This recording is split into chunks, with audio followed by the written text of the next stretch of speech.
Umugong ang tiliyan sa SM Mall of Asia Arena nang sorpresang lumabas sa entablado ang Nation's girl group na BINI sa round 3 ng Get reunion concert ng Sex Bomb Girls.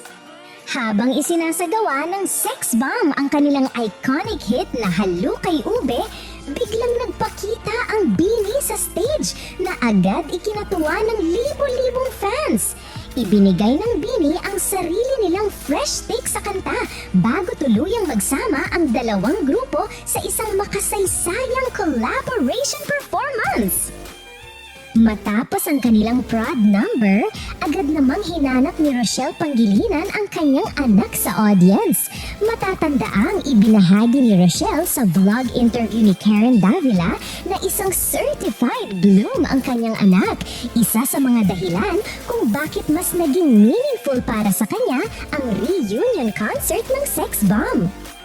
Nagpasalamat ang Sex Bomb Girls sa BINI sa pagpayag nitong mag-guest sa kanilang concert. Ngunit iginiit naman ng BINI na sila ang dapat magpasalamat dahil nakasama nila ang OG P-pop girl group ng bansa. Lalong pinasaya ang audience nang i-perform ng BINI ang kanilang hit song na Salamin Salamin na sundan naman ng sariling version ng Sex Bomb. Patunay ng respeto at paghanga ng dalawang grupo sa isa't isa. Sa gitna ng patuloy na papuri at diskusyon online, nanawagan si Rochelle na itigil na ang pagkukumpara sa pagitan ng Sex Bomb at BINI. Gusto lang po naming linawin na hindi ito competition, ani Rochelle. Kaya sana huwag na tayong mag-compare. Mas maganda kapag nagkakaisa at nagmamahalan. Bilang finale, sabay-sabay nilang pinerform ang phenomenal hit ng BINI na Pantropiko na naghatid ng standing ovation at emosyonal na pagtatapos sa gabi.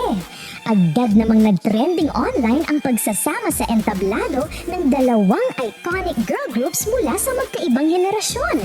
Isang patunay na ang musika ay mas nagiging makapangyarihan kapag pinagbubuklod ang nakaraan at kasalukuyan.